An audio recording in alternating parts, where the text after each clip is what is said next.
Assalamualaikum warahmatullahi wabarakatuh. Saya Muhammad Azari dengan NIM 2311102444050. Jadi kali ini saya akan mempresentasikan analisis stabilitas lereng yang dimana itu untuk memenuhi tugas akhir praktikum geologi teknik dengan skenario penambangan bertahap, yaitu penambangan turun 5 meter, penambangan turun 10 meter, lalu penambangan turun 20 meter. Nah, kemungkinan pada tugas akhir praktikum geologi teknik ini saya akan menggunakan software slide. Kita masuk saja.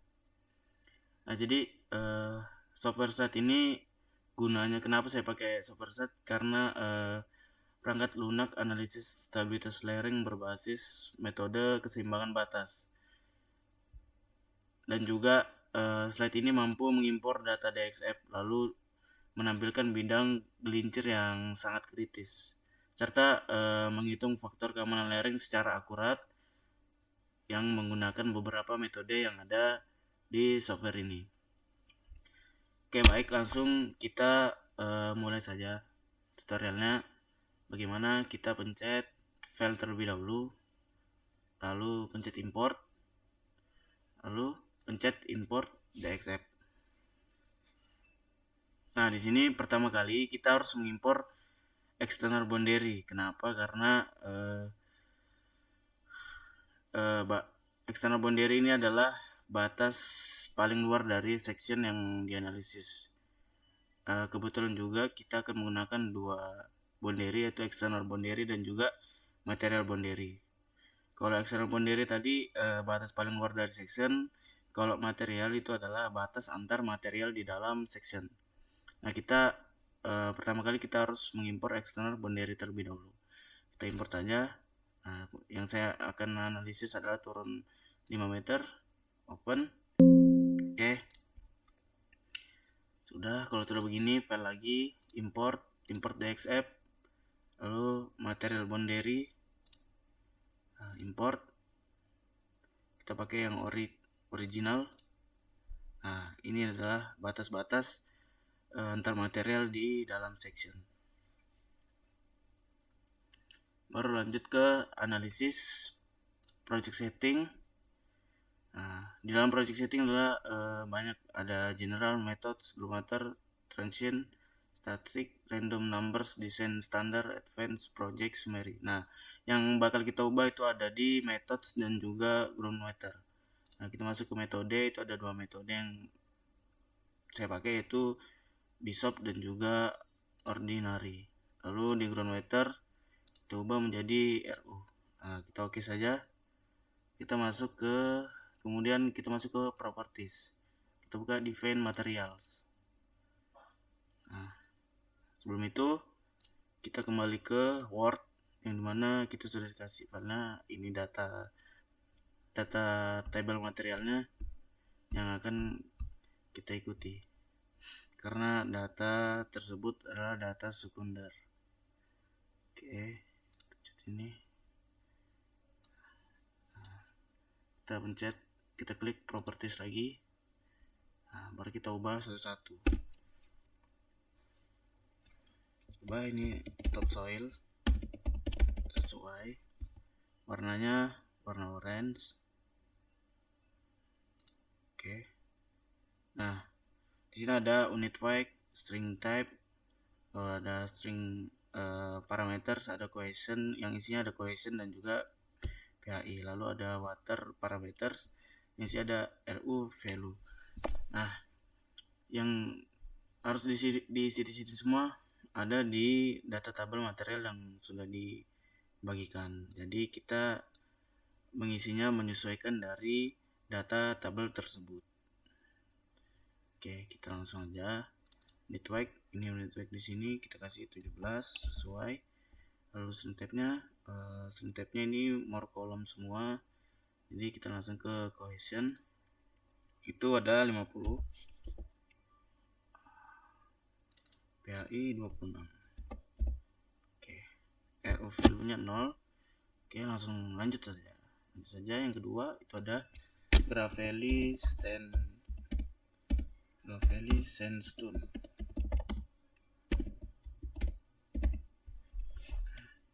Warna kita sesuaikan lagi, dan di sini bentuknya kayak ada jaring-jaring. Jadi kita memakai color dan juga hats. Nah, di color kita ngasih warna pink. Warna merah juga bisa, tapi kita kasih warna pink saja. Nah, ini kita pilih yang paling di atasnya hitam, yaitu yang seperti di situ kayak jaring-jaring. Baru networknya kita ikutin, kita sesuaikan 15.9. Nah, jikalau ada 15.9 gini, kita tidak boleh keliru ya. Kita tidak boleh pakai koma, karena jikalau kita pakai koma itu kemungkinan besar tidak akan kedetek ya.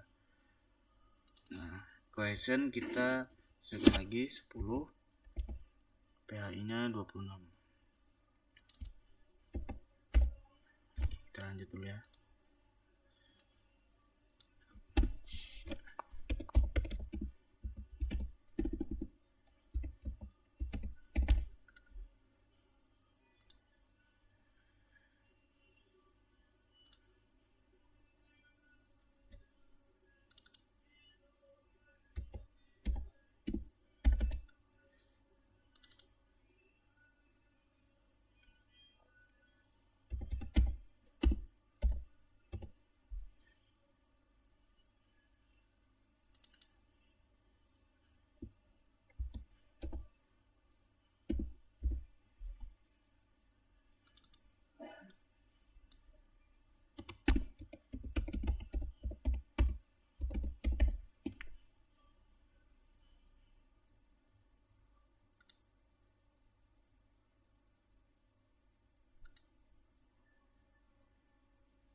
Oke, sudah semua kita isi. Lalu kita tinggal oke saja. Nah, kalau sudah begini, berarti kita tinggal eksekusi tiap batas materialnya. Sesuaikan warna yang ada di file Word tersebut. Jadi kita zoom aja biar nggak kepencet kemana-mana. Kita klik kanan, baru assign material. Nah, kita sesuaikan itu Gladstone. Oke.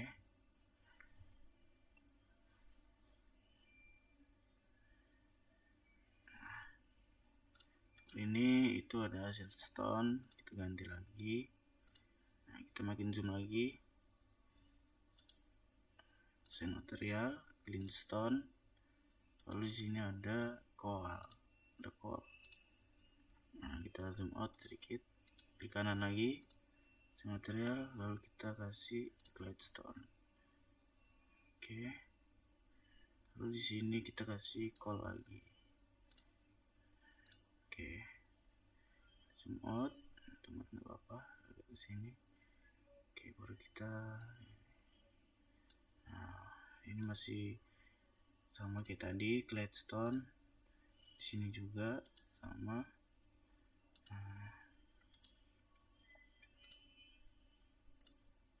Nah, di di sini itu siltstone, masuk di siltstone.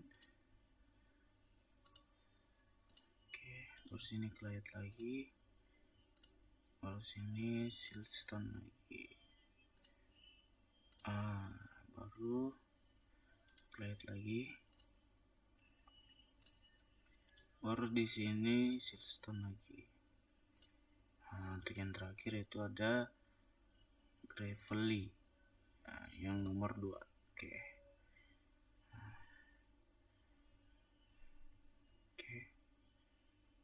Proses seperti ini, penampakannya bakal sama kayak di Word. Jadi kita akan ke surface, kita surface option. Nah, di kalau begini langsung oke saja. Lalu ke surface lagi, auto grid, langsung oke saja ya. Baru kita interpret, kita compute dulu, kita compute, kita save dulu, kasih namanya turun 5M, kita tambahin fix saja biar ada yang beda, soalnya sama kayak gini. Save, oke. Baru kita interpret. Ini adalah hasil dari ordinary dan juga bishop. Nih, kalau di ordinary itu hasilnya 1.539, kalau di bishop 1.665. Jadi kita munculkan tabelnya, kita pencet tools, add tool, lalu material property kita pencet sembarang aja sini, pencet sekali baru naikkan. Oke, kita ini adalah hasil turun 5M, ini 10M dan juga 20M. Oke. Kita lanjutkan, tadi adalah tutorial dari analisis kestabilan lereng, yaitu analisis dengan penurunan 5 meter. Jadi untuk penurunan 10 meter dan 20 meter itu sama saja, jadi kita langsung ke kesimpulan di penurunan 5 meter, 10 meter, dan 20 meter. Yang pertama itu ada di penurunan 5 meter. Jadi kesimpulannya itu penurunan elevasi lereng sebesar 5 meter menyebabkan penurunan nilai faktor keamanan dibandingkan kondisi awal. Akibatnya meningkatnya kemiringan lereng dan gaya penggerak massa tanah.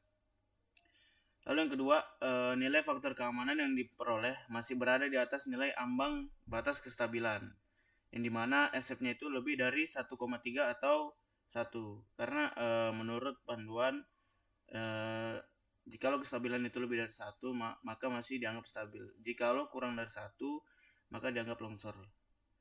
Jadi nilai dari ordinary dari penurunan 5 meter itu ada 1,53. Lalu nilai dari bishop ada di 1,66. Sehingga lereng dikategorikan dalam kondisi yang stabil. Metode bishop ini menghasilkan nilai faktor keamanan yang lebih besar dibandingkan metode ordinary karena lebih mempertimbangkan distribusi gaya antar irisan secara lebih komprehensif. Bidang gelincir kritis yang terbentuk bersifat rotasional dan memotong beberapa lapisan litologi menunjukkan bahwa kestabilan lerengnya sangat dipengaruhi oleh kombinasi sifat mekanik, material, penyusunnya. Secara umum, kegiatan pemotongan lereng hingga 5 meter masih dapat dilakukan tanpa memerlukan perkuatan tambahan dengan catatan kondisi lereng tetap kering dan tidak terjadi perubahan signifikan pada sifat material maupun kondisi hidrogeologinya.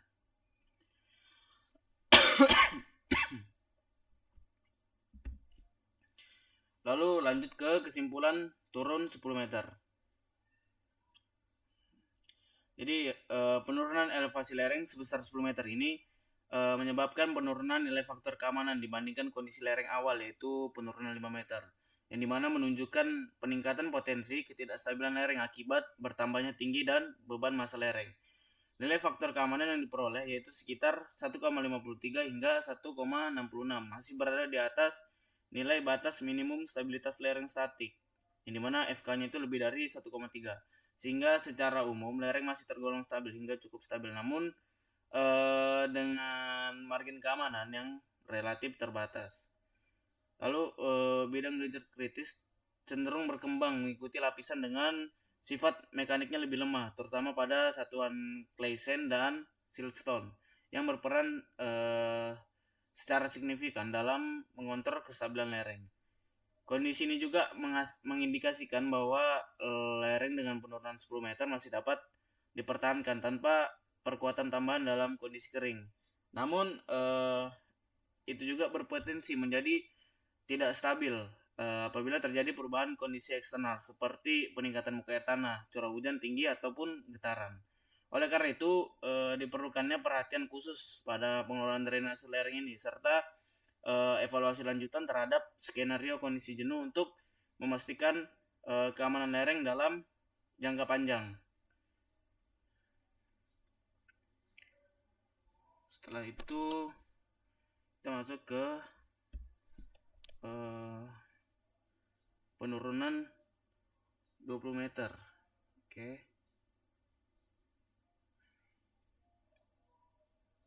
Nah, untuk penurunan 20 meter ini masih lereng berada dalam kondisi yang stabil dengan nilai faktor keamanan sebesar 1,66 berdasarkan metode Bishop dan kurang lebih 1,54 berdasarkan metode ordinary yang masih berada di atas batas minimum faktor keamanan yang direkomendasikan. Penurunan lereng hingga 20 meter menyebabkan penurunan faktor keamanan yang cukup signifikan dibandingkan kondisi sebelum pemotongan akibat peningkatan kemiringan lereng dan panjang bidang gelincir potensial.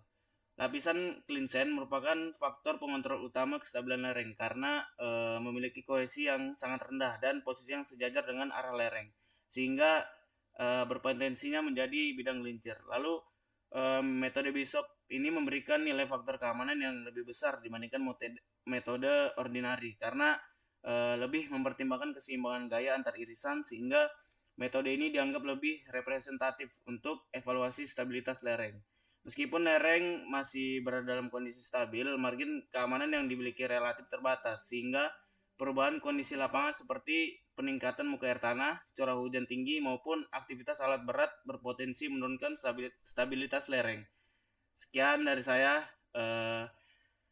Mungkin itu saja hasil dari tugas praktikum akhir geologi teknik ini. Sekian saya ucapkan terima kasih. Assalamualaikum warahmatullahi wabarakatuh.